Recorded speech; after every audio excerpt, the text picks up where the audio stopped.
مثلاً ایک جگہ اپنے والد ماجد شاہ عبد الرحیم صاحب محدث دہلوی رحمۃ اللہ علیہ کا ذکر کرتے ہیں اور فرماتے ہیں کہ میرے والد صاحب رحمۃ اللہ علیہ نے میرے اس جہان میں آنے سے پہلے، اس عالم میں آنے سے پہلے ایک بات محسوس کی اور انہیں کشف ہوا جس کا انہوں نے مجھ سے ذکر کیا، اور انہوں نے مجھ سے کہا کہ جب تم ابھی دنیا میں نہیں آئے تھے تو اس زمانے میں ایک غریب عورت آئی اور اس نے سوال کیا، فَأَمَرْتُ لَهَا بِنِصْفِ الرَّغِيفِ، تو میں نے کہا اسے آدھی روٹی دے دو۔ فَقُلْتَ وَأَنْتَ جَنِينٌ، تو تم نے مجھ سے یہ کہا جبکہ تم ابھی پیدا بھی نہیں ہوئے تھے کہ یہ عورت اللہ کے نام پر اس کا واسطہ دے کے مانگ رہی ہے، اس لیے یہ مناسب نہیں ہے کہ اسے آدھی روٹی دی جائے، بلکہ ابا آپ سے پوری روٹی دے دے۔ وَأَتْمَمْتُ لَهَا الرَّغِيفَ، تو میں نے پوری روٹی دے دی۔ تو یہ شاہ ولی اللہ رحمۃ اللہ علیہ کا اس جہان کا واقعہ ہے جب ان کا وجود ان کی والدہ ماجدہ کے وجود کا گویا کہ ایک حصہ تھا۔ اس سے معلوم ہوتا ہے کہ ماں جس درجے کی بھی ہو، اچھی یا بری، وہ جو کچھ افعال اور کام کرتی ہے اس کا اثر اس بچے پر پڑتا ہے۔ شاہ ولی اللہ رحمۃ اللہ علیہ نے عالم کشف کا ایک واقعہ ذکر کیا، تفہیمات کی دوسری جلد میں 212 نمبر تفہیم میں یہ واقعہ درج ہے۔ اور پھر انہوں نے اپنے نانا کا بھی ذکر کیا کہ انہوں نے کس طرح انہیں گود میں اٹھایا اور کون سی نسبت تھی جو ان کے نانا کی طرف سے ان کی طرف منتقل ہوئی۔ اسی طرح شاہ ولی اللہ رحمۃ اللہ علیہ اپنے ایک اور الہام کا ذکر کرتے ہیں اور وہ کہتے ہیں کہ اللہ تعالی نے مجھے یہ بتایا کہ قیامت بالکل قریب آ گئی ہے اور اس سے مہدی کا خروج ہونے والا ہے، اور اللہ تعالی نے ایسے اور ایسے انعامات سے انہیں نوازا ہے۔ تفہیم نمبر 146 میں یہ ذکر کرتے ہیں قیامت کا قریب ہونا یہ اس وقت بھی تھا جب حضور اقدس صلی اللہ علیہ وسلم کی بعثت ہوئی تھی، اور اللہ تعالی نے فرمایا کہ اقتربت الساعہ، قیامت قریب آ گئی اور چاند 2 ٹکڑے ہو گیا۔ اب ہم دیکھتے ہیں کہ 1500 سال گزر گیا، ابھی تک قیامت نہیں آئی، اور اللہ تعالی نے اس وقت فرمایا کہ قیامت قریب آ گئی۔ بعینہ ہی یہی سوال یہاں پیدا ہوتا ہے کہ شاہ ولی اللہ رحمۃ اللہ علیہ یہ بات کہتے ہیں آج سے کوئی 250 سال پہلے 1761 میں حضرت رحمۃ اللہ علیہ کا انتقال ہوا۔ 1861، 1961 اور مزید اب 50 سال اس پہ لگا لیجئے تو یہ تقریباً 250 برس ہوتے ہیں۔ 1176 ہجری میں حضرت شاہ صاحب رحمۃ اللہ کا انتقال ہوا ہے، تو 1276، 1376 اور 30 سال، 55 سال اور لگا لیجئے تو یہ تقریباً 250 سال کے قریب کا عرصہ گزرتا ہے۔ شاہ صاحب رحمۃ اللہ علیہ یہی فرماتے ہیں کہ قیامت قریب آ گئی۔ بات در حقیقت یہ ہے کہ یہاں پر ہم زمانہ گنتے ہیں دن اور رات کے حساب سے، پھر اس کے ہفتے بنتے ہیں اور مہینے اور سال بنتے ہیں، جبکہ اللہ کے ہاں زمانہ ایک اکائی ہے، زمانہ مسلسل ہے، ٹائم کانسٹنٹ ہے، وہ چلتا چلا جا رہا ہے۔ اللہ کے ہاں اس کا پیمانہ اور ہے، ہمارے ہاں اس کا پیمانہ اور ہے۔ جیسے ایک آدمی کے لیے 1 کلو 2 کلو خوراک روز کھا لینا کوئی مسئلہ نہیں، لیکن فرض کر لیجئے کہ کسی آدمی کے پاس 2 کلو خوراک رہ جائے، پانی اور کھانا، تو کہے گا تو یہ تو بہت تھوڑا رہ گیا، 1 دن کی خوراک ہے، اور اس کے مقابلے میں ایک چیونٹی ہے تو چونٹی کے لیے شاید سال بھر یہ کافی ہو، ممکن ہے 10 سال کافی ہو۔ اسی طرح یہ جتنے اولیاء کرام کے مکاشفات ہیں کہ قیامت قریب آ گئی اور اس قسم کی چیزیں، تو اس کا مطلب یہ ہے کہ اللہ تعالی نے جو کچھ انہیں دکھایا وہ اس جہان کی بات تھی۔ البتہ دوسرا مسئلہ کہ حضرت مہدی کا خروج قریب ہے، کہ بہت لوگوں نے لکھا ہے اور اب بھی لوگ یہی سمجھتے ہیں کہ حضرت مہدی بس چند برسوں میں ظاہر ہونے والے ہیں۔ اللہ ہی جانتا ہے، واللہ عالم کے حقیقی صورتحال کیا ہوگی، مگر ان کے آنے سے پہلے جو رسول اللہ صلی اللہ علیہ وسلم نے زمانے کے حالات بتلائے ہیں، ابھی بظاہر ان کا کچھ آثار، کچھ بات ہوتی ہوئی نظر نہیں آئی، اور بظاہر بہت وقت باقی ہے، کیونکہ وہ آثار ابھی تک ظاہر نہیں ہوئے جو حضور اقدس صلی اللہ علیہ وسلم نے ارشاد فرمائے تھے۔ اردن، شام، مصر، ان سب علاقوں کا ختم ہو جانا اور یہاں پر یہودیوں کی حکومتیں قائم ہو جانا، یہ فی الحال بہت مشکل نظر آ رہا ہے، الا یہ کہ اللہ تعالی کوئی خاص چیز کر دے اور آنن فانن یہ چیزیں واقع ہو جائیں، وگرنہ بظاہر ابھی بہت وقت باقی ہے۔ جب اسپین سے مسلمانوں کا خروج ہوا اور اسپین میں تباہی آئی تو اس وقت بھی یہ صوفیہ اپنی خانقاہوں سے نکل کے دروازوں کو کھول کے اور کھڑے ہو جاتے تھے آ کے گلی میں، اور وہ سمجھتے تھے کہ استمادی اب کسی گلی سے تشریف لے آئیں گے، ادھر سے آ جائیں گے، ادھر سے آ جائیں گے، مگر اس بات کو بھی اب 800-900 برس ہوتے ہیں، حضرت مہدی کا ظہور نہ اب تک ہوا ہے اور نہ ہی آئندہ زمانے قریب میں بظاہر نظر آتا ہے۔ اللہ ہی جانتا ہے کہ یہ دور کب آئے گا، اور حضور اقدس صلی اللہ علیہ وسلم کی احادیث یہ یقیناً سچی ثابت ہو کر رہیں گی، مگر کب ہوں گی یہ اللہ ہی کے علم میں۔ شاہ صاحب رحمۃ اللہ نے ایک اور کشف کا ذکر کیا، اسی لیے ہم نے عرض کیا نا کہ حضرت کے مکشوفات ہیں بہت دلچسپ۔ کہتے ہیں کہ قد من اللہ سبحانہ علیہ، اللہ تعالی نے مجھ پر بہت ہی احسان فرمایا، اور اللہ تعالی نے جو عنایات ان پر کی اس کا انہوں نے ذکر کیا،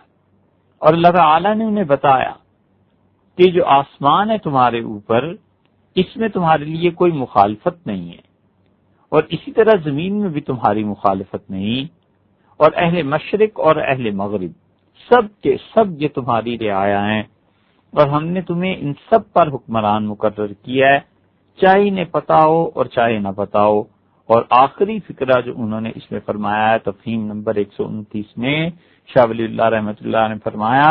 کہ مجھے یہ بتایا گیا کہ فین علموا فازوا، اگر لوگوں کو پتا چل جائے اور لوگ مان لیں اس بات کو کہ تم آئندہ آنے والے زمانے کے امام ہو،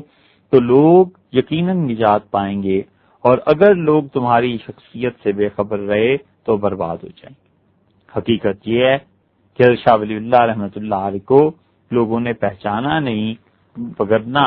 جو کچھ وہ کرنا چاہتے تھے اور جتنا بڑا پلان ان کا تھا، اور جو شاہ صاحب رحمۃ اللہ علیہ انقلاب کی صورت چاہتے تھے، اگر وہ کامیاب ہو جاتی تو اس وقت پوری امت کا حال کچھ اور ہوتا۔ وہ بات یہ تھی جو شاہ صاحب رحمۃ اللہ علیہ نے اپنی مختلف کتابوں میں ذکر کی، اور ان کے صاحبزادگان نے قرآن کریم کے اردو ترجمے کے ذریعے سے عام مخلوق میں اس پیغام کو عام کیا، مسلمانوں کو بیدار کرنے کی کوشش کی۔ شاہ عبدالعزیز صاحب محدث دہلوی رحمۃ اللہ نے اپنے درس قرآن کے ذریعے اس میں روح پھونکی، اور یہ سارا عطر سمٹ کے حضرت سید احمد شہید رحمۃ اللہ علیہ کی ذات میں آ گیا۔ سید صاحب رحمۃ اللہ علیہ مؤید من اللہ تھے، اگر ان کی تحریک کامیاب ہو جاتی اور سید صاحب رحمۃ اللہ علیہ کا منصوبہ پایہ تکمیل کو پہنچ جاتا تو اس وقت پوری دنیا کے حالات پر اس کا اثر پڑتا، لیکن یہ محروم قسمت قوم جان نہ سکی کہ شاہ ولی اللہ رحمۃ اللہ علیہ ان کا فلسفہ اور شاہ صاحب کیا چیز تھے۔ شاہ صاحب رحمۃ اللہ علیہ نے اپنے ایک اور مکشوف کا ذکر بھی کیا ہے تفہیم نمبر 75 میں، دوسری جلد جو تفہیمات الہیہ کی ہے، اس میں شاہ صاحب رحمۃ اللہ علیہ کہتے ہیں کہ مجھ سے کہا گیا کہ انت ممن لا يسأل عنہ یوم الحساب، تم ان لوگوں میں سے ہو جن سے قیامت میں کوئی حساب نہیں لیا جائے گا، تم بغیر حساب و کتاب کے جنت میں چلے جاؤ گے۔ اور جب تمہیں قبر میں تمہارے دوست لٹائیں گے تو ہر علم تم سے واپس ہم لے لیں گے، اور جتنی تجلیات ہم زندگی میں تم سے کرتے رہے ہیں تم ان سب تجلیات سے فارغ ہو جاؤ گے، کوئی تجلی باقی نہیں رہے گی سوائے ایک تجلی کے، اور وہ تجلی ہے میری ذات کی۔ تو اللہ تعالیٰ نے بتایا انہیں کہ اللہ کی ذات کی تجلی کے علاوہ اور کوئی تجلی باقی نہیں رہے گی، اور یہ بھی بتایا کہ اللہ تعالیٰ کا نام جو رحمان ہے اس سے بھی بڑی اللہ کی ذات کی تجلی۔ اور قبر میں جب تم پر اللہ تعالیٰ کی ذاتی تجلی کا ورود ہوگا تو تم اس میں بالکل فنا ہو جاؤ گے، تمہارا سارا جسم بالکل کمزور پڑ جائے گا، اور یہ اتنی بڑی نعمت ہے کہ اس سے بڑی نعمت کا تصور بھی نہیں کیا جا سکتا۔ اور پھر بتایا اللہ تعالیٰ نے کہ جب تمہیں ہم جنت میں داخل کریں گے تو تم دیکھو گے کہ لوگوں کی دو قسمیں ہیں، کچھ لوگ ایسے ہیں جنہیں ہم نے زندگی میں علم دیا اور پھر ان کے اوپر موت کے بعد اپنی تجلیات بھی ڈالی، اور کچھ ایسے ہیں جو علم والے تھے اور ان کے احوال بھی تھے، حالتیں بھی تھیں، اور تم انشاءاللہ ان لوگوں میں ہو جو جنت میں پہنچ کے علم اور تجلی ہمارے دونوں چشموں سے، دونوں سمندروں سے سیراب ہو گئے۔ پھر شاہ صاحب رحمۃ اللہ نے تجلی اور حال میں فرق کیا ہے جو خالصتاً تصوف کی ایک بحث ہے۔ تو کہنے کا مطلب یہ تھا کہ جو پچھلی مرتبہ عرض کیا تھا غالباً کیا یقیناً اس سے پچھلی نشست میں کہ شاہ صاحب رحمۃ اللہ علیہ کے مکشوفات عجیب و غریب ہوتے ہیں اور بہت دلچسپ، بھری پڑی ہیں ان کی کتابیں۔ جو لوگ اپنی سند اور سلسلہ حضرت شاہ ولی اللہ رحمۃ اللہ علیہ سے ملاتے ہیں اور پھر کشف کا، الہامات کا، تصوف کا انکار کرتے ہیں، انہیں سنجیدگی سے غور کرنا چاہیے کہ یہ سب کچھ حضرت شاہ ولی اللہ رحمۃ اللہ علیہ کی تعلیمات اور ان کی کتابوں میں ہے۔ ان کا انکار کرنا اور اس سے بھی بڑھ کر اگر کوئی آدمی ایسی بات کرے تو اسے گمراہ قرار دینا، یہ اپنی ہی سند کو کاٹنے کے مترادف۔ علم جن اسناد سے نقل ہوا ہے اور جن واسطوں سے نقل ہو کر پہنچا ہے انہی میں سے اپنے ہی پیچھے واسطوں میں سے ایک واسطے کو گمراہ قرار دینا، پھر اس کے والد شاہ عبد الرحیم صاحب رحمۃ اللہ ان کو گمراہ قرار دینا، اس سے بہتر ہے کہ انسان اپنے خیالات پر نظر ثانی کرے، غور کرے، بجائے اس کے کہ پچھلی پوری امت کو گمراہ قرار دینے پہ تل جائے۔ شاہ صاحب رحمۃ اللہ علیہ نے حجت اللہ البالغہ کا یہ مقام جہاں کی بحث چل رہی ہے تقدیر کی، اس میں 5ویں درجے کا ذکر کیا تھا، اور شاہ صاحب رحمۃ اللہ علیہ نے فرمایا تھا کہ اللہ تعالی کی تقدیر نازل ہوتی ہے حضیرہ قدس سے اس زمین کی طرف، اور 5ویں مرتبہ خدا کی تقدیر کا یہ نزول یا اظہار ہے۔ اور شاہ صاحب رحمۃ اللہ علیہ کے بقول حادثہ، واقعہ جو اس کائنات میں رونما ہوتا ہے اس سے کچھ عرصہ پہلے حضیرت القدس سے اس زمین کی طرف نازل ہوتا ہے، اور پھر وہ جو حضیرت القدس سے اس زمین کی طرف نزول ہوتا ہے کسی بھی خوشی یا غم کا، قد شاہدت تو ذالک مرارن، میں نے اسے بہت مرتبہ دیکھا۔ مثلا شاہ صاحب رحمۃ اللہ علیہ نے یہاں 2 اپنے کشف نقل کر دیے۔ ارشاد فرمایا کہ ان ناسن تشاجروا فیما بینہم وتحاقدوا، ایک مرتبہ یہ ہوا، غالباً یہ دہلی کا واقعہ ہے، حضرت رحمۃ اللہ علیہ تحریر فرماتے ہیں کہ ایسے ہوا کہ کچھ لوگوں میں آپس میں لڑائی ہوئی اور ان کے دلوں میں ایک دوسرے کے خلاف نفرت بیٹھ گئی۔ فالتجأت الی اللہ، تو میں نے اس لڑائی اور نفرت کو ختم کرنے کے لیے، اس کے ختم ہو جانے کے لیے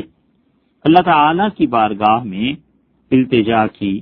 اللہ سے درخواست کی، حق تعالی شانہ سے دعا مانگی۔ فرأیت نقطة مثالیة نورانیة نزلت من حظیرة القدس الی الارض،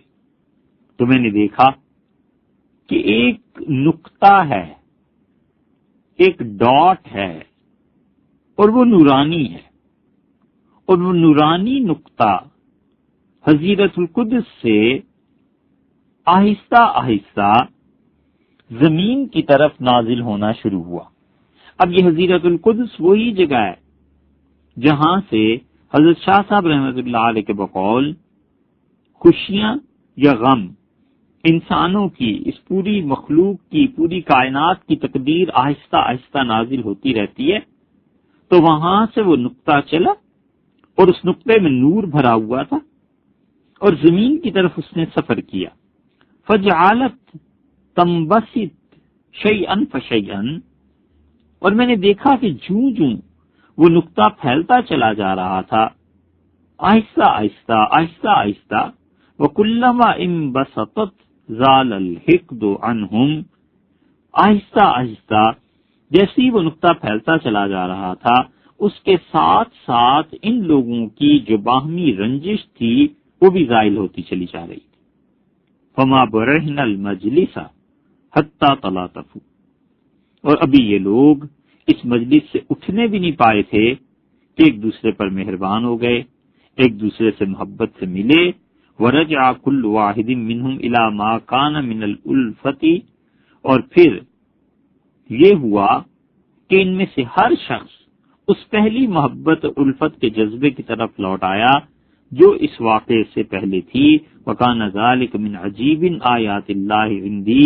اور میرے نزدیک اللہ تعالی کی قدرت کی عجیب نشانیوں میں سے ایک یہ نشانی تھی۔ خلاصہ کیا نکلا اس ساری گفتگو کا؟ شاہ صاحب رحمۃ اللہ علیہ بتاتے ہیں کہ تقدیر کا آخری مرحلہ یہ ہے کہ حضیرت القدس سے خوشیاں اور غم اس زمین کی طرف آتے ہیں۔ تو میں نے ایک جگہ دیکھا کہ لوگوں میں لڑائی تھی، سب لوگ بیٹھے، میں بھی بیٹھا، تو میں نے اللہ تعالیٰ سے دعا مانگی کہ ان کی لڑائی اور باہمی حسد اور بغض دور ہو جائے۔ تو مجھے عالم مثال دکھایا گیا حضیرت القدس، اور اس سے ایک نقطہ میں نازل ہوتے ہوئے دیکھا، اور اس نقطے میں نور تھا۔ جوں جوں وہ زمین کے قریب آتا چلا گیا اور وہ نور پھیلتا چلا گیا، اس کے ساتھ ساتھ ان کے دلوں سے ایک دوسرے کے خلاف نفرت اٹھتی چلی گئی، حتیٰ کہ بھائیوں کی طرح بن گئے۔ تو وہ جو نور اوپر سے نازل ہوا تھا، اس نور نے ان کے دلوں کو دھو دیا، صاف کر دیا۔ یہ ہے اللہ کی تقدیر جو نازل ہوئی، اور اللہ کی تقدیر یہ تھی کہ یہ لوگ آپس میں اتفاق اور محبت سے رہیں، سو وہ چیز حضرت کے سامنے آ گئی۔ اور شاہ صاحب رحمۃ اللہ علیہ کہتے ہیں یہ اللہ کی عجیب نشانیوں میں سے ایک نشانی تھی جو میں نے دیکھی۔ شاہ صاحب رحمۃ اللہ علیہ کو مشاہدہ کرایا گیا کہ اللہ تعالی کی تقدیر اس طرح مخلوق پر نافذ ہوتی ہے، اس طرح لوگوں کی طرف آتی ہے،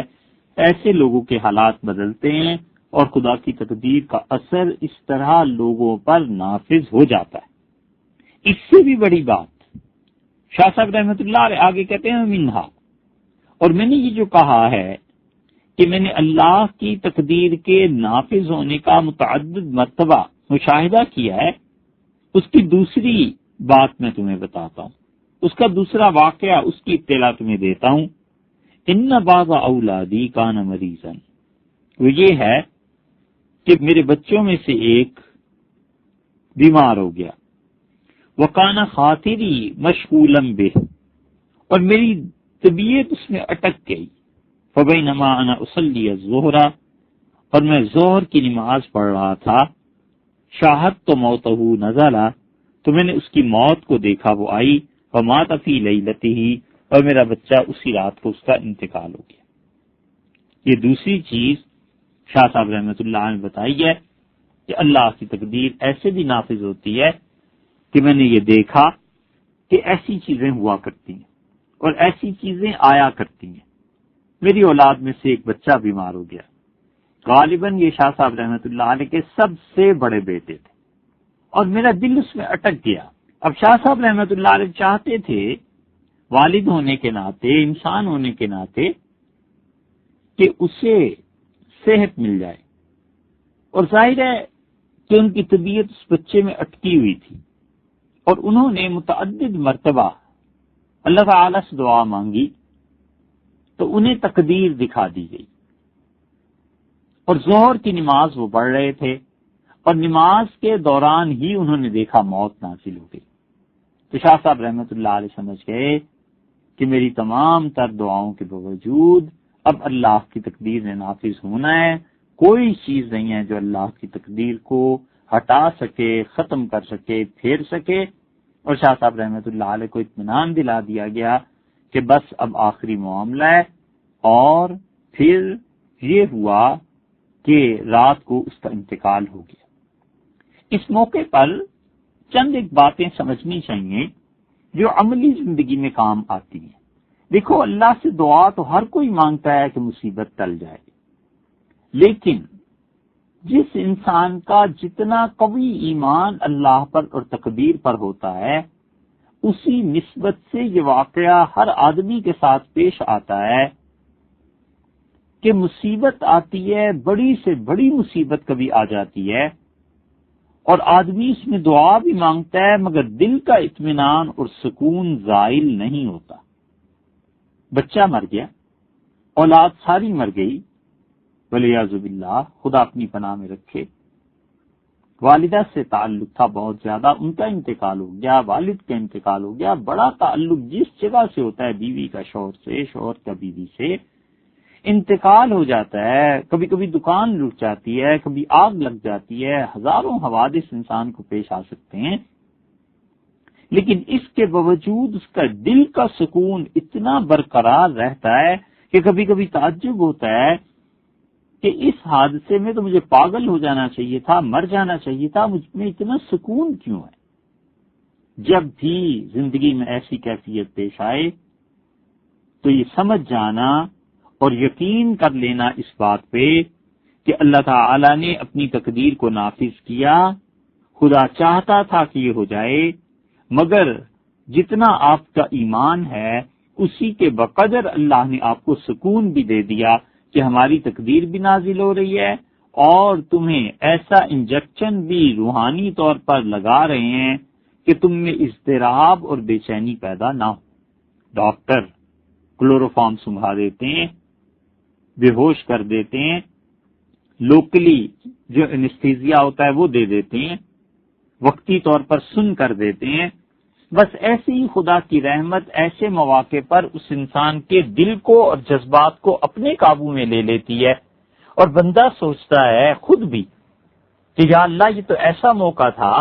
کہ اس موقع پہ مجھے پاگل ہو جانا چاہیے تھا، اس موقع پہ کپڑے گریبان چاک کر لینا چاہیے تھا، لیکن مجھے ہو کیا گیا ہے. مجھے وہ سمجھتا ہے اتنا دکھ نہیں ہے سب کچھ، مگر اللہ کی تقدیر نافذ ہو رہی ہے، اور اللہ تعالیٰ نے تمہیں اس سکون میں ڈال دیا ہے کہ کہیں ایسے نہ ہو کہ تم از خود رفتہ ہو جاؤ. اللہ کی وہ تقدیر بھی نافذ ہوگی اور اس کے ساتھ ساتھ اس کی رحمت تمہیں سکون سے ڈھانپ بھی لے گی. دعا بھی مانگ رہا ہے، لیکن دعا میں وہ اضطرار اور بے چینی نہیں ہے جو ہونی چاہیے تھی، بس اطمینان ہے، سکون ہے. تو یہ اللہ کی وہ تقدیر کے نفاذ کا نزول ہے، اللہ کی تقدیر کی نزول کے بعد اس کا نفاذ ہے جو ہو رہا ہے. یہ بہت سے لوگوں کو پیش آتی ہے اور لوگ پریشان ہوتے ہیں کہ آخر میں اتنا بے چین کیوں نہیں. وہ پھر ٹامک ٹوئیاں مارتے ہوئے کسی نتیجے پر پہنچ جاتے ہیں. مگر اصل بات یہ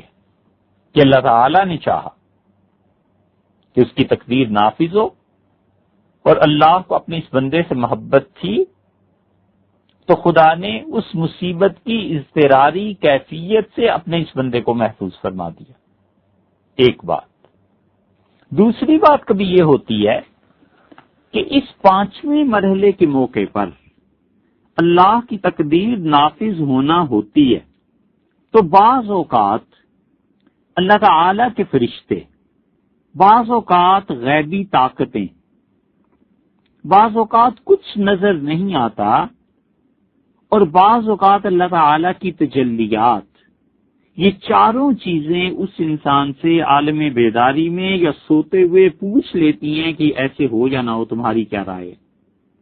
یہ دوسری بات ہے جو غور سے سننے اور سمجھنے کے قابل ہے،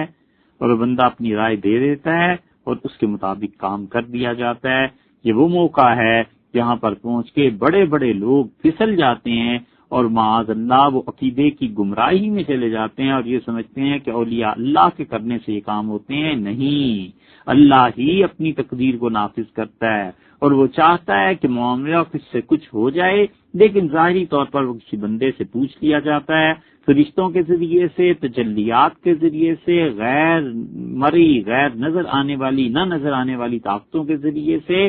یا پھر کسی اور طریقے سے پوچھ لیا جاتا ہے، اور جو یہ رائے دیتا ہے اس کے مطابق کر دیتے ہیں تاکہ لوگوں کو یہ بتائیں کہ اس بندے کی اتنی عزت ہے ہمارے یہاں. صوفیہ کے جتنے واقعات ہیں ان سب میں اس طرح کے واقعات میں اصل نقطے کی بات یہ ہے کہ ایک چیز آنی تھی، نافذ ہونی تھی. اس آدمی سے پوچھ لیا گیا کہ تمہاری کیا رائے ہے، اسے نافذ کر دیں؟ اس نے کہا نہ کریں. تو حقیقت میں اللہ ہی نہیں چاہتے تھے، لیکن اس بندے کی رائے پر بظاہر کام کر دیا گیا. یہ ہو گیا. باپ ہے، بغیر مثال اور تشبیہ کے حق تعالی شانہ کے لیے، اس کے لیے کوئی مثال نہیں ہے، اس کے لیے کوئی تشبیہ نہیں ہے. وہ جاتا ہے بچے کو لے کے جوتوں کی دکان پہ، کپڑوں کی دکان پہ، پھل کی دکان پہ، اور کہتا ہے بیٹے کیا چیز لیں؟ بیٹا کہتا ہے کہ آم لے لیں، یہ جوتا لے لیں، یہ کپڑا لے لیں. باپ کی رائے بھی در حقیقت وہی ہوتی ہے، لیکن بیٹے کا دل خوش کرنے کو وہ کہتے ہیں اچھا اس طرح کر لو. بچہ بھی خوش ہوتا ہے اور اصل میں باپ کی منشا بھی پوری ہو جاتی ہے. ایسے ہی کچھ اس مقام پر صوفیہ کا حال ہوا کرتا ہے. اللہ کے نیک بندے تو اس چیز کو دیکھتے ہیں اور پھر اس کے بعد فیصلہ ہو جاتا ہے. یہ مقام ایسا ہے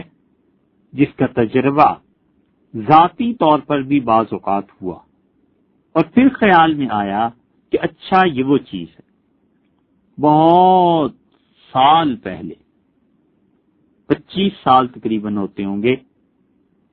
ہمارے اجزاء میں ایک بچہ بیمار تھا اور ہماری والدہ کو اس سے بڑا تعلق تھا، اور ڈاکٹرز نے آخری دن اس بچے کو جواب دے دیا اور کہا گھر لے جائیے. تو ان کو اس کے ساتھ بڑا گہرا تعلق تھا. تو ایک دن صبح بیان کرنے لگی کہ رات عجیب بات ہوئی، مجھے سمجھ نہیں آئی. خواب میں یہ دیکھا کہ موت آئی ہے اور اس کے ساتھ فرشتے ہیں. تو پوچھا یہ کس کے لیے ہے؟ انہوں نے کہا اس بچے کے لیے. اور پھر وہ تھوڑا سا اور نیچے آئے اور کہا کہ تم کیا چاہتی ہو کہ اس بچے کو یہ موت دے دیں؟ تو میں نے ان سے کہا بالکل نہیں. تو موت کو لے کے واپس چلے گئے. فرمایا یہ خواب میں نے دیکھا ہے اور کچھ سمجھ نہیں آئی کیا ہوا. تو ظاہر ہے کہ اس کے جواب کے لیے سوائے خاموشی کے اس وقت کوئی بات نہیں کہی جا سکتی تھی. لیکن وہ بچہ اگلے دن سے اس کی صحت ٹھیک ہونا شروع ہوئی اور بالکل ٹھیک ہو گئی. یہ وہ مقام ہے جہاں پر بعض اوقات جن لوگوں کا جتنا تعلق یا ایمان کی قوت ہوتی ہے اس کی مناسبت سے بات ہوتی ہے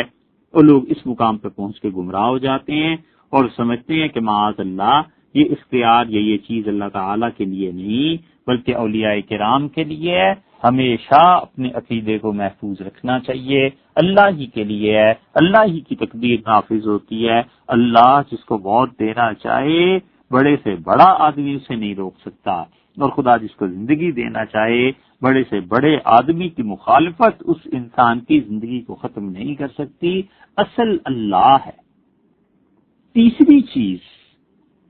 جو اس مقام پہ سمجھنے کی ہے وہ ہے کہ بعض اوقات دعا کا حکم ہوتا ہے کہ اس بندے کو یہ چیز دکھا دی جاتی ہے اور اس کے ساتھ ساتھ اسے حکم ہو جاتا ہے کہ تم دعا مانگو تو اس چیز کو ہٹا دے. یہ نہیں ہوتا کہ اسے کہا جائے، لیکن دل میں اضطراری کیفیت پیدا کر دی جاتی ہے کہ تم اس کے لیے دعا مانگو. تو نتیجہ یہ کہ اللہ کے جتنے نیک بندے ہوتے ہیں ان کی طبیعتیں اس طرف چل پڑتی ہیں. خدا کی طرف سے کوئی لعنت نازل ہونی ہوتی ہے اور اللہ کے جتنے اچھے بندے ہوتے ہیں ان کے دلوں میں اس چیز کی نفرت ڈال دی جاتی ہے اور وہ دل سے بد دعا میں لگ جاتے ہیں. اللہ کی تقدیر بھی پوری ہو جاتی ہے اور بد دعا بھی پوری ہو جاتی ہے. یہ وہ چیز تھی جو اللہ تعالی نے یہودیوں کو بتائی تھی اور یہودیوں کی الہامی کتابوں میں یہ چیز تھی اور یہودیوں کا جو علم کلام ہے اس میں یہ چیز تھی، یہ یہودی جب گمراہ ہوئے ہیں تو انہوں نے اللہ کی اس تقدیر کو اپنے ہاتھ میں لینا چاہا۔ اصل بات اتنی سی تھی جو یہودیوں کو بتائی گئی اور جو مسلمانوں کے ہاں صوفیہ میں ہمارے یہاں الحمدللہ رائج ہے، وہ یہ کہ دنیا میں جب کسی چیز کو تباہ کرنا ہوتا ہے، جب کسی شخص پر لعنت کرنی ہوتی ہے، اللہ تعالیٰ نے معاذ اللہ ثم معاذ اللہ کسی ملک پر، کسی قوم پر لعنت کرنی ہوتی ہے، تو وہ لعنت نازل ہوتی ہے آسمان سے، عالم بالا سے، حضیرت القدس سے، اور اس لعنت کے متعلق خود بخود اللہ اپنے نیک بندوں کے دل میں ڈال دیتا ہے کہ ان پہ لعنت کرو، ان پہ لعنت کرو، ان پہ لعنت کرو، ان سے برات کا اظہار کرو، ان سے نفرت کا اظہار کرو۔ تو اللہ کے جتنے اچھے بندے ہوتے ہیں خود بخود ہی ان کے دل میں آتا ہے، وہ دعائیں دینے لگتے ہیں، اللہ کے اچھے بندے خود بخود ہی اس چیز سے بیزار ہو جاتے ہیں۔ یہ اللہ کا ایک نظام ہے۔ یہودیوں نے اسے کیا کیا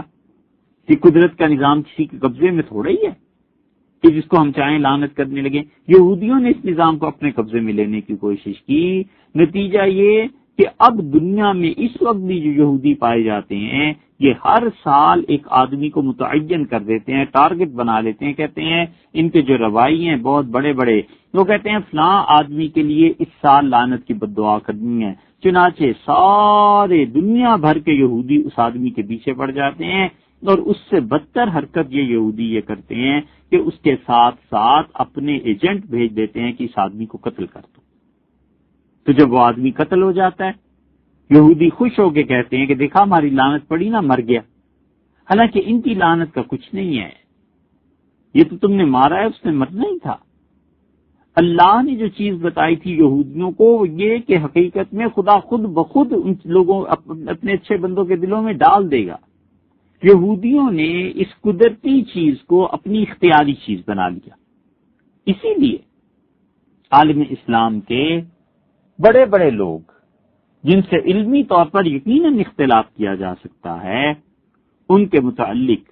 یہودیوں نے سوچا کہ ان کی تحریرات اور ان کی باتوں سے ہم پر زد پڑ رہی ہے، انہوں نے متعین کر دیا کہ اس سال فلاں آدمی پہ لعنت کرنی ہے، اور اس کے بعد ان کے ایجنٹ سرگرم ہو گئے کہ کس طرح اس آدمی کو ختم کریں، اس آدمی کو قتل کر دو۔ وہ آدمی قتل ہوا یا نہیں ہوا، لعنت پڑی یا نہیں پڑی، مگر یہودیوں نے اپنی طرف سے پوری کوشش کر دی۔ یہ چیز مسلمانوں کو اللہ تعالیٰ کی طرف سے یہ راز ان پر بھی کھلا تھا، مسلمانوں پر بھی کھلا، لیکن فرق دونوں میں یہ ہے کہ انہوں نے اس چیز کو اپنے اختیار سے کرنا چاہا، جبکہ اہل تصوف اور صوفیاء کرام رحمہم اللہ نے اسے اپنی اصل حالت پر قائم رہنے دیا۔ انہوں نے کہا اس میں تمہارا کچھ دخل نہیں ہے، کسی کو متعین کرنے سے کوئی ہو بھی نہیں سکتا، تمہارے متعین کرنے سے اللہ کی طرف سے ہے، جس کے خلاف کیا چیز دل میں ڈال دی جائے، اور یہی چیز محبتوں میں بھی ہوتی ہے کہ کس کی محبت اللہ کی طرف سے دل میں ڈال دی جائے۔ حضور اقدس صلی اللہ علیہ وسلم نے فرمایا کہ اللہ تعالی ایک بندے کو دیکھتا ہے کہ وہ اس کی خوشی کے لیے کام کر رہا ہے، اور پھر اللہ اس آدمی سے محبت کرنے لگتا ہے، اور پھر اللہ تعالیٰ اپنے فرشتوں کو کہتا ہے کہ اس آدمی کو دیکھو، یہ اس کو جستجو ہے کہ وہ کام کرے جس سے میں راضی اور خوش ہوں، تو میں اس سے خوش ہو گیا، اور فرشتوں تم بھی اس سے خوش ہو جاؤ اور راضی ہو۔ اور فرشتے پھر یہ پیغام نیچے کے فرشتوں کو بھیجتے ہیں، پھر اس سے نیچے، پھر اس سے نیچے، پھر اس سے نیچے، حتیٰ کہ ان فرشتوں کا اثر لوگوں کے دل پر پڑتا ہے۔ ثم یوضع له القبول فی الارض،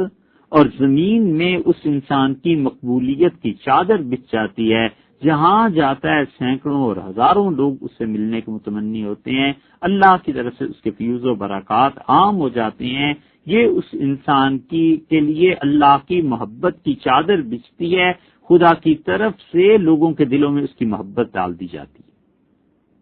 اور یہی دوسری روایت میں بھی آیا،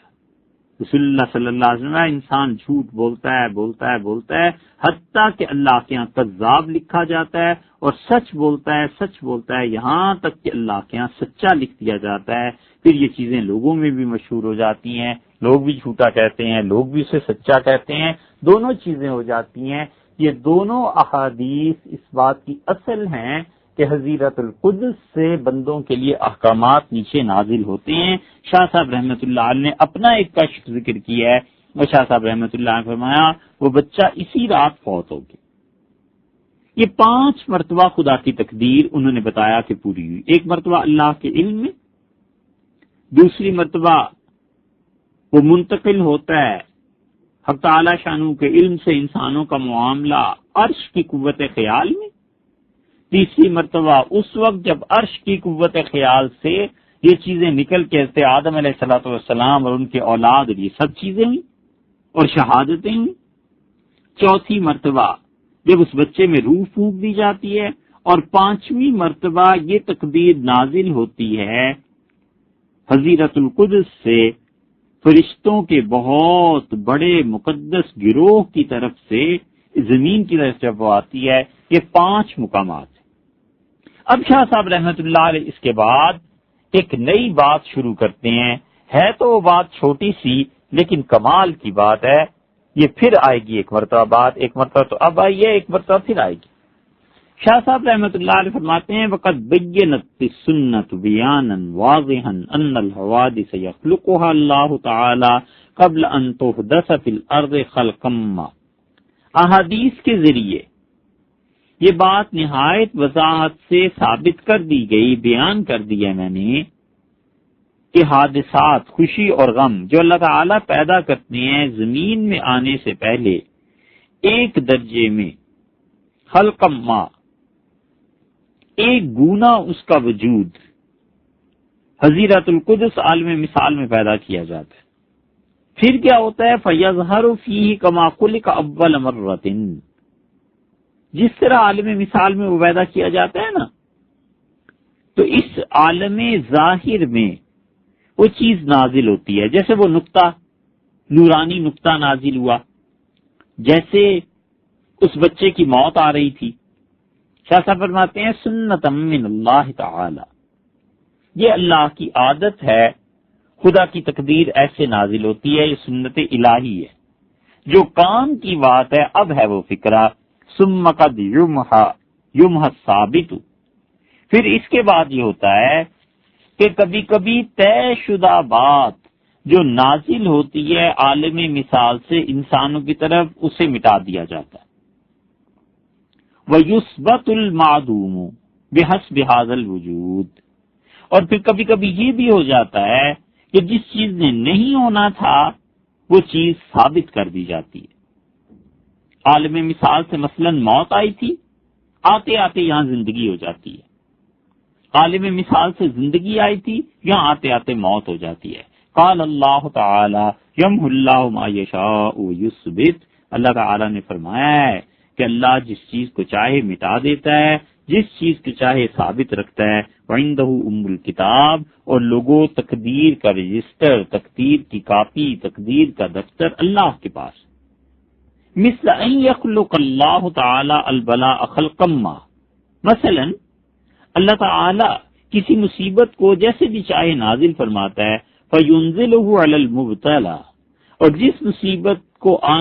جس آدمی نے اس مصیبت کو برداشت کرنا ہوتا ہے، جس نے مبتلا ہونا ہوتا ہے، اس کے لیے مصیبت اوپر سے آتی ہے۔ وَيَصْعَدُ الدُّعَاء، اور ادھر زمین سے دعا اوپر جاتی ہے۔ فَيَرُدُّهُ، تو وہ کیا کرتی ہے، فَيَرُدُّهُ، وہ دعا اس مصیبت کو ٹال دیتی ہے، پھینک دیتی ہے، واپس لے جاتی ہے۔ وَقَدْ يَخْلُقُ الْمَوْتَ فَيَصْعَدُ الْبِرَّ وَيُرُدُّهُ، اور اسی طرح آسمان سے موت عالم مثال سے آنا شروع کر دیتی ہے، اور اس کے بعد ادھر سے نیکی جاتی ہے اور اس موت کو روک دیتی ہے۔ یہ ہے وہ کمال کی بات جو شاہ ولی اللہ محدث دہلوی رحمۃ اللہ علیہ نے یہاں پر لکھی، اور بات انہوں نے یہ بتائی کہ ہوتا یہ ہے کہ عالم مثال سے ایک چیز نازل ہوئی، اور عالم مثال سے جو چیز بھی نازل ہوئی، مثلا وہ ذلت تھی کسی انسان کے لیے، اب وہ آ رہی تھی، اس آدمی نے ذلیل ہونا تھا، اس نے کسی وقت میں دعا مانگی تھی کہ اللہ مجھے عزت دے دے، تو اللہ تعالی نے اس کی دعا کو قبول کر لیا تھا۔ اب یہ دعا آہستہ آہستہ آہستہ آہستہ چلی اور آ کر اس ذلت کی تقدیر سے ٹکرائی، دعا غالب آ گئی اور ذلت والی تقدیر ختم ہو گئی لوٹ کے۔ اوپر سے تقدیر یہ آئی کہ اس آدمی کو فقر و فاقہ میں مبتلا کر دیں عالم مثال سے۔ یہ یاد رہے کہ 5 مرتبہ تقدیر تھی، ہم صرف 5ویں مرتبہ کی بات کر رہے ہیں، پہلی 4 مرتبہ کی نہیں، اللہ کے علم کی بھی نہیں، عرش کی قوت خیال کی بھی نہیں، حضرت آدم علیہ الصلوۃ والسلام سے جو معاہدات ہوئے تھے اس کی بھی نہیں، اور جو کچھ والدہ کے پیٹ میں لکھا گیا اس کی بھی نہیں، بلکہ 5ویں مرتبہ جو تقدیر نے نازل ہونا تھا اوپر سے، وہ تقدیر نازل ہوئی اور اس تقدیر کے ساتھ اب لڑائی شروع ہو گئی۔ ادھر سے موت چل پڑی عالم مثال سے، حضیرت القدس سے، کہ اس آدمی کی موت واقع ہو جائے گی۔ ادھر سے اس کے ماں باپ کی دعا چل پڑی، راستے میں دونوں ٹکرا گئیں اور دعا غالب آ گئی اور موت مغلوب ہو گئی، چلی گئی۔ اللہ نے اس کی عمر میں 20-50 برس کا اضافہ کر دیا۔ ادھر سے یہ طے ہو گیا کہ اس مملکت کو مٹا دیا جائے، اور اللہ کے اچھے بندے دعا میں لگ گئے، خدا بندہ احسان فرما، مہربانی کر۔ تو اللہ نے اپنے ان بندوں کی دعائیں سن لی، اور وہ جو فیصلہ عالم قدس سے، حضیرت القدس سے نازل ہو رہا تھا، یہ آپس میں جا کر بھیڑ گئے اور ایک دعا غالب آ گئی اس پہ، اور اس نے اس قوم کے لیے مزید وقت کو مانگ لیا۔ یہ ہے وہ چیز جو شاہ صاحب رحمۃ اللہ علیہ فرماتے ہیں کہ اللہ تعالیٰ مصیبت کو کسی درجے میں پیدا کرتے ہیں، پھر اس کو اتارتے ہیں مصیبت زدہ آدمی پہ، اور دعا ادھر سے چل پڑتی ہے، بس وہ اس مصیبت کو پھیر دیتی ہے، اور کبھی خدا موت کو بھیج دیتا ہے اور موت کو حسن سلوک ٹال دیتا ہے اور اس کو پھیر دیتا ہے۔ اس بات کو سمجھنے کے لیے جو نہایت ضروری بات ہے، ہمیشہ اس حدیث کو یاد رکھنا چاہیے جو رسول اللہ صلی اللہ علیہ وسلم نے خود بتایا ہے۔ نبی کریم صلی اللہ علیہ وسلم نے فرمایا کہ جو شخص یہ چاہے کہ اس کی عمر میں اضافہ کر دیا جائے، اسے چاہیے اپنے والدین کے ساتھ اچھا سلوک کرے۔ دوسری جگہ جو شخص یہ چاہے کہ اس کے رزق میں برکت دے دی جائے، اسے چاہیے کہ اپنی رشتہ داریوں کو جوڑے۔ تو اپنی رشتہ داریوں کو جوڑ کے رکھنا، اپنے والدین سے اچھا سلوک کرنا، اب یہ ایسی نیکیاں ہیں کہ یہ نیکیاں چلتی ہیں، اور ادھر سے اس انسان کے لیے فیصلہ یہ ہو گیا کہ زندگی کی برکت اس کی ختم کر دو، اس کا رزق تنگ کر دو، بہت گناہ گار ہو گیا ہے، بہت ہمارے نظام میں بگاڑ آ رہا ہے، بگاڑ پیدا کرنا چاہتا ہے۔ اب ادھر سے یہ چلی، ادھر سے یہ اس کی نیکیاں چلی، دونوں آپس میں ٹکرائیں، اور ان نیکیوں نے ان چیزوں کو، ان فیصلوں کو واپس لوٹا دیا۔ اس کو عمر کی برکت بھی مل گئی، اور گناہوں کے باوجود اور شرارتوں کے باوجود اللہ تعالیٰ نے اس کے لیے رزق کھول دیا، اس لیے کہ اس کا حسن سلوک غالب آ گیا۔ یہ وہ چیز ہے جو رسول اللہ صلی اللہ علیہ وسلم نے ارشاد فرمائی۔ غالباً اس موقع پر مناسب ہوگا کہ ہم ایک ایسی حدیث ذکر کریں جس پر کچھ عرصہ قبل ہم تفصیل سے بات کر چکے ہیں، لیکن حضور اقدس صلی اللہ علیہ وسلم کی ان باتوں کو، اس مبارک واقعے کو، اس مبارک خواب کو، اور انبیاء علیہ الصلوۃ والسلام کا خواب وہی ہوا کرتا ہے، یہاں پر اس نگینے کو فٹ کر دیں، جوڑ دیں، جڑ دیں، جو طبقات الشافعیۃ الکبریٰ کی پہلی جلد میں روایت کیا گیا۔ یہ حدیث اور جگہ بھی آئی ہے، لیکن طبقات الشافعیۃ الکبریٰ میں امام سبکی رحمۃ اللہ علیہ نے، تاج الدین سبکی رحمۃ اللہ علیہ نے بہت تفصیل سے اس کا ذکر کیا، اور اس حدیث سے بخوبی یہ چیز واضح ہو جائے گی کہ آپ دیکھیں گے کہ کس طرح برائیاں چلتی ہیں۔ حضیرت القدس سے ایک چیز نازل ہوتی ہے، ادھر سے ایک اور چیز چلتی ہے۔ اللہ کا یہ عجیب و غریب نظام ہے، وہ دونوں چیزیں آپس میں ٹکراتی ہیں، اور ایک چیز دوسرے پر غالب آتی ہے، ایک چیز دوسرے کو بچھاڑ دیتی ہے، ایک چیز دوسرے کے اثرات کو ختم کر دیتی ہے۔ حضور اقدس صلی اللہ علیہ وسلم نے فرمایا، اور یہ روایت ہے حضرت سعید بن مسیب رحمۃ اللہ علیہ کے واسطے سے حضرت عبد الرحمن بن سمرہ قرشی رضی اللہ عنہ کی۔ عبد الرحمن ابن سمرہ رضی اللہ عنہ کہتے ہیں کہ حضور اقدس صلی اللہ علیہ وسلم صبح کے وقت تشریف لائے اور ارشاد فرمایا کہ انی رأیت البارحۃ عجبا، میں نے رات کو ایک عجیب چیز دیکھی۔ حضور اقدس صلی اللہ علیہ وسلم کی یہ جو عجیب چیز ہے، بہت طویل روایت ہے، لیکن اس طویل روایت کو اچھی طرح سننا چاہیے کہ حضرت صلی اللہ علیہ وسلم نے کیا چیز دیکھی، یہ آپ کا خواب تھا، آپ کا کشف تھا، کچھ بھی ہو، بہرحال حضور اقدس صلی اللہ علیہ وسلم کا خواب وہی تھا۔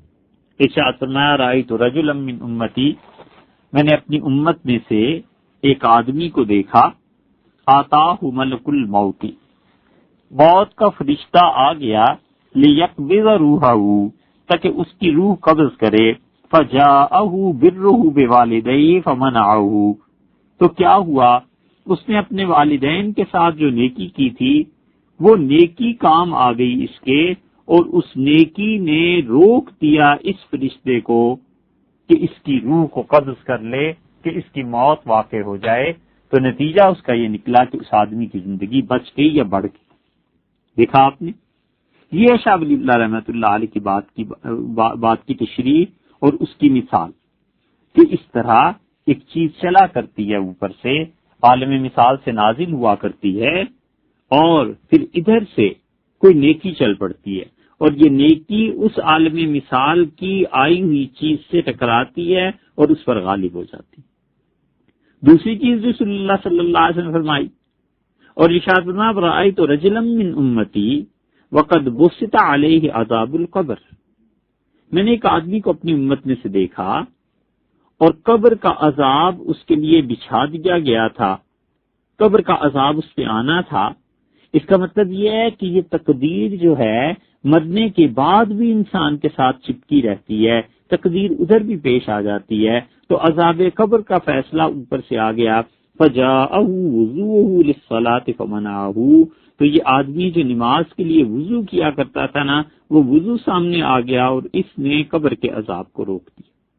اس سے معلوم ہوتا ہے کہ جو لوگ ہر نماز کے لیے وضو کرتے ہیں ان کو اللہ کی ذات سے، اس کے فضل سے امید ہے کہ وضو کرنا بار بار اس دن کام آ جائے گا۔ بہت بڑی بات ہے کہ قبر کا عذاب آ رہا تھا اور اللہ تعالی نے اس شخص کے وضو کو اس قبر کے عذاب کے لیے مانع کر دیا، رکاوٹ کر دی۔ تقدیر اس طرح بھی ہو جاتی کہ ایک آدمی کے متعلق پہلے سے اللہ کے علم میں تھا کہ اسے قبر کا عذاب ہو جانا ہے، اور خدا اس کو کسی ایسی بیماری میں ڈال دیتا ہے کہ اسے ہر نماز کے لیے وضو کرنا ہی پڑتا ہے۔ تو یہ اتنی مرتبہ جو وضو کرے گا، پاک رہے گا، صاف رہے گا، یا اتنی دیر کے لیے ہی کم سے کم پاک رہے گا،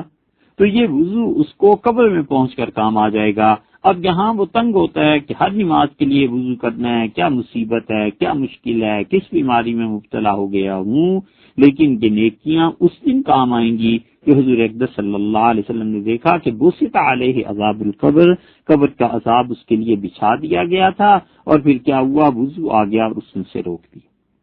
ورأیت رجلا من امتی، اور میں نے دیکھا ایک شخص کو اپنی امت میں سے کہ اللہ کے عذاب کے فرشتے آئے اور انہوں نے گھیر لیا اسے۔ فجاءت صلاتہ، اس انسان کی نماز آ گئی، اور یہ جو نماز پڑھتا تھا یہ حائل ہو گئی اللہ کے فرشتوں کے درمیان اور اس شخص کے درمیان۔ فخلصتہ من بینہم، تو اس نے نماز نے عذاب کو روک دیا۔ چوتھے آدمی کا حال بیان کیا، ورأیت رجلا من امتی، حضور اقدس صلی اللہ علیہ وسلم نے اپنی امت میں سے ایک آدمی کو دیکھا، یلحس عطشا، وہ پیاس کے مارے اس کی زبان لٹک گئی، اتنی پیاس اس کو لگی ہوئی ہے، اتنی پیاس لگی ہوئی ہے گویا قیامت کا دن ہے، اور حضور اقدس صلی اللہ علیہ وسلم کا یہ امتی پیاس کے مارے مارا پھر رہا ہے۔ کلما ورد حوضا طردا، جب بھی کسی حوض کا رخ کرتا ہے اس کو اس حوض سے ہٹا دیا جاتا ہے۔ قیامت میں کئی حوض ہوں گے، ہر نبی علیہ الصلوۃ والسلام کو ان کا حوض دیا جائے گا، اور سب سے بڑا حوض رسول اللہ صلی اللہ علیہ وسلم کو دیا جائے گا، جسے حوض کوثر کہتے ہیں۔ لیکن ہر نبی کو اپنی امت کو پلانے کے لیے حوض دیا جائے گا۔ یہ جو بعض لوگوں نے عقیدے کی کتابوں میں لکھ دیا ہے نا کہ سوائے حضرت صالح علیہ الصلوۃ والسلام کے، کیونکہ ان کا حوض دنیا میں انہیں دے دیا گیا تھا، جو ان کی اونٹنی نے پی لیا تھا، ان کی قوم نے پی لیا تھا، یہ سب جھوٹ ہے۔ اللہ کے ہر نبی حضرت صالح علیہ الصلوۃ والسلام سمیت ہر ایک کو اس کا حوض قیامت میں یقیناً دیا جائے گا۔ کوئی ایسا حوض نہیں تھا جو حضرت صالح علیہ الصلوۃ والسلام کو دنیا میں دے دیا گیا۔ جھوٹ بولنے والے بے شمار بے پناہ مل جائیں گے۔ صبح سے شام تک ان مذہبی حلقوں میں جاؤ، ایک سے ایک بڑا جھوٹا ملے گا، اور جھوٹ بھی رسول اللہ صلی اللہ علیہ وسلم پر بولتے ہیں، ذرا خیال نہیں کرتے کہ نبی کریم صلی اللہ علیہ وسلم نے یہ فرمایا ہے یا نہیں فرمایا، بس جو جہاں سے سن لیا آگے۔ یا تو ان احادیث کو حدیث کی صحیح کتابوں سے پڑھاؤ، یا کسی ایسے عالم دین سے سناؤ جس کے علم پر اعتماد ہو، وگرنہ حدیث میں بہت جھوٹ۔ انہی میں سے ایک جھوٹ یہ ہے کہ حضرت صالح علیہ السلام کا حوض دیا نہیں جائے گا، کیوں دنیا میں دے دیا گیا، سب جھوٹ ہے۔ حضرت صالح علیہ السلام کو بھی حوض ملے گا۔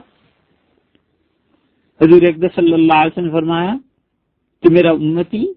پیاسا مارا مارا پھر رہا ہوگا، اور جس حوض پر بھی پانی پینے جائے گا اسے وہاں سے بھگا دیا جائے گا۔ فجاءہ صومہ رمضان کے روزے آئے جو اس نے رکھا تھا رمضان اللہ کے لیے، اس وقت پیاس برداشت کی تھی نا دنیا میں، فسقاہ، اور رمضان اسے اپنے ساتھ لے جائے گا اور رمضان اسے پانی پلا دے گا۔ ایک طرف وہ تقدیر آئی حضیرت القدس والی کہ پیاس لگے عذاب ہو اسے، اور دوسری طرف رمضان کی نیکی آ گئی، نیکی نے اس کو دبا دیا۔ پانچواں فرائض رجلا من امتی، رسول اللہ صلی اللہ علیہ وسلم میں نے اپنی امتیوں میں سے ایک امتی کو دیکھا، والمؤمنون حلقا، اور مومن میری امت کے ایمان والے اپنے اپنے حلقے بنائے ہوئے بیٹھے تھے، کلما اتا حلقتن تردا، جب بھی کسی ایمان والوں کے گروہ کے پاس بیٹھنا چاہتا تھا اسے اٹھا دیا جاتا تھا، تو ردا اسے دھتکار دیتے تھے۔ قیامت ہے، ایمان والے جگہ جگہ بیٹھے ہوئے ہیں بڑے امن اور سکون کے ساتھ، اطمینان کے ساتھ، یہ گناہگار کسی حلقے میں شامل ہونا چاہتا ہے، یہ گناہگار رسول اللہ صلی اللہ علیہ وسلم کا امتی چاہتا ہے کہ کہیں میرے بھی پاؤں جم جائیں، کہیں میں بھی بیٹھ جاؤں، جس حلقے پہ پہنچتا ہے لوگ اسے دھتکار دیتے ہیں۔ فجاءہ الغسالۃ من الجنابۃ، تو رسول اللہ صلی اللہ علیہ وسلم جنابت کا غسل، ناپاکی کا غسل، نہانا، یہ جو نیکی تھی نا، اللہ کے لیے پاک ہوا کرتا تھا، اللہ کے لیے غسل کیا کرتا تھا، اللہ کے لیے اپنے آپ کو صاف رکھتا تھا، یہ غسل جنابت آئے گا۔ فاجلسہ الی جنبی، اور اس نے اس کو پکڑ کے میرے پہلو میں بٹھا دیا۔ کہاں ایسا گناہگار جسے ایمان والے حلقوں میں سے کسی حلقے میں جگہ نہیں مل سکی، اور نیکی بھی اس کی کیا کام آئی؟ غسل جنابت۔ ہر آدمی نہاتا ہے، ہر مرد و عورت ناپاکی سے پاک ہوتا ہے۔ کتنے اللہ کے بندے ہیں جو اس نیت سے نہاتے ہوں گے کہ اللہ اب تیرے لیے پاکیزگی اختیار کرنی ہے۔ یہ بہت بڑی نیکیوں میں سے ایک نیکی ہے کہ آدمی اپنے آپ کو ناپاکی سے نکالے اور پاک کر لے، تو یہ پاک ہونا اس کا، یہ غسل جنابت اس کو لے گیا، اور کہاں یہ نیکی کام آئی؟ دیکھیے تو جسے کوئی بٹھا نہیں رہا تھا، فاجلسہ الی جنبی، رسول اللہ صلی اللہ علیہ وسلم فرمایا اس کو اس نے لا کر میرے پہلو میں بٹھا دیا۔ نبی کریم صلی اللہ علیہ وسلم کی رفاقت قیامت میں مل جائے، ان کے پہلو مبارک میں جگہ مل جائے، اس سے زیادہ امن، سکون، سائے والی اور اس سے زیادہ اطمینان والی جگہ میدان محشر میں اور کیا ہو سکتی؟ یہ 5 آدمیوں کے حالات رسول اللہ صلی اللہ علیہ وسلم بیان کیے، اور پھر چھٹے آدمی کے متعلق فرمایا وَرَأَيْتُ رَجُلًا مِّنْ أُمَّتِي، میں نے اپنی امت میں ایک آدمی کو دیکھا، بین یدیہ ظلمۃ، اس کے آگے اندھیرا ہی اندھیرا تھا، ومن خلفہ ظلمۃ، اس کے پیچھے بھی اندھیرا تھا، ومن تحتہ ظلمۃ، اور اس کے نیچے بھی اندھیرا تھا، وہو یتسکع فی الظلمۃ فجاءہ حجہ عمرتہ فاخرجاہ من الظلمۃ، اندھیرے نے اسے گھیر لیا تھا، ہر طرف اندھیرا ہی اندھیرا تھا، اس کا حج آ گیا، اس کا عمرہ آ گیا۔ حج اور عمرے نے دونوں نے اسے پکڑا اور ان اندھیروں سے نکالا، وادخلاہ النور، اور اس آدمی کو روشنی میں لے گئے، اس آدمی کو راہ مل گئی، جس کو حضیرت القدس سے ہر طرف سے اندھیرے ہی اندھیرے بھیجے گئے تھے۔ اللہ تعالیٰ نے اس کے حج اور عمرے کو قبول فرما لیا، اور یہ دونوں چیزیں غالب آ گئیں ان اندھیروں پر، اور اسے انہوں نے نور میں داخل کر دیا، اسے روشنی مل گئی، زندگی گزارنے کا ڈھنگ آ گیا، یا یہ کہ اس کی آخرت سنور گئی۔ رسول اللہ صلی اللہ علیہ وسلم نے 16 کے قریب ایسے آدمیوں کے حالات بیان کیے، یہ ان سے چھٹا آدمی ہے۔